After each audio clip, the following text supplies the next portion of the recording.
ৰাজীৱে মানুহৰ বুকুৰ মাজত ঘৰ সাজিছিল। সেইটো কথা ৰাজীৱৰ মৃত্যুৱে প্ৰমাণ কৰি থৈ গ'ল। ৰাজীৱৰ গীতে মানুহৰ অন্তৰত ঘৰ সাজিছিল, মানুহৰ মৰম বুটলিবলৈ সক্ষম হৈছিল। গতিকে ৰাজীৱৰ লগত মোৰ ঠিক বাকী শিল্পীসকলৰ লগত যিদৰে আমি গুৱাহাটীতে লগ ভাগ পাই থাকোঁ, ৰাজীৱৰ লগত তেনেকৈ খুব দেখা সাক্ষাৎ হৈ থকা নাছিল। ৰাজীৱক প্ৰথম লগ পাইছিলোঁ মই ফোনত, যেতিয়া ৰাজীৱৰ ওপৰত এই ধেমাজিৰ ফালে এটা আক্ৰমণ হৈছিল ৰাজীৱৰ গাড়ীত।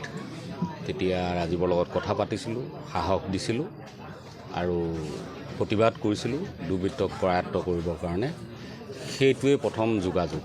তাৰ পিছৰ পৰা ৰাজীৱে নতুন গীত উলিয়ালে, মোলৈ পঠায়, ককাইদেউ কেনেকুৱা হৈছে। মই মোৰ ফালৰ পৰা ক'ব লগাখিনি তাক কওঁ ভাই হিচাপে। বাকী কা আন্দোলনৰ সময়ত আমি ইজনে সিজনক লগ পাইছিলোঁ বিভিন্ন অনুষ্ঠানত, সেইখিনি বাকী খা খবৰ লওঁ। গতিকে ৰাজীৱ এজন যোদ্ধা আছিল জাতিটোৰ কাৰণে, এজন প্ৰহৰী আছিল আৰু বীৰৰ দৰে তেওঁ গুচি গ'ল।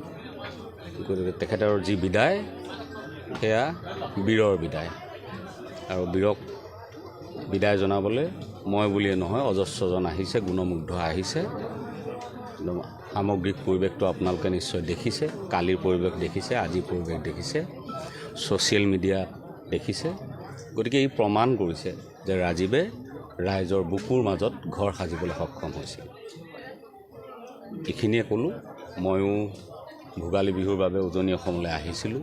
খবৰটো পাই যথেষ্ট মৰ্মাহত আৰু আজি পৰিয়ালক এখন্তেক লগ দিবলৈ আহিলোঁ আৰু ভৱিষ্যতৰ দিনতো পৰিয়ালটোৰ সৈতে যিখিনি থাকিব লাগে, কাৰণ ৰাজীৱ বা আমি কিছুমান সমগোত্ৰীয় মানুহ, আমিও একেধৰণৰ আমাৰ চিন্তাবোৰ মিলিছিল, মনবোৰ মিলিছিল, সেইকাৰণে গানবোৰো মিলে।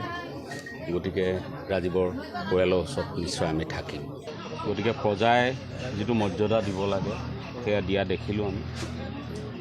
ইমানখিনিৰ পাছতো আশা কৰিছিলোঁ কালি অন্ততঃ ৰজাঘৰৰ ফালৰ পৰা অন্ততঃ ৰাজ্যিক মৰ্যাদাটো তেখেতক দিয়া উচিত আছিল বুলি অনুভৱ কৰোঁ। আৰু মই চৰকাৰলৈ অনুৰোধ জনাম, এইখিনি হয়তো আপোনালোকৰ ভুল থাকি গৈছে। উৰুকাৰ দিনা আছিল, সকলো ব্যস্ত আছিল, কেনেবাকৈ থাকি গ'ল চাগে। কাৰণ গুৱাহাটীৰ শিল্পীসকলৰ ক্ষেত্ৰত যিমানখিনি খবৰ বাতৰি সোনকালে বিয়পি পৰে, এই অসমৰ একদম ইমূৰত আজি শদিয়া। গতিকে হয়তো খবৰবোৰ পোৱাটো কাৰোবাৰ পলম হৈছে।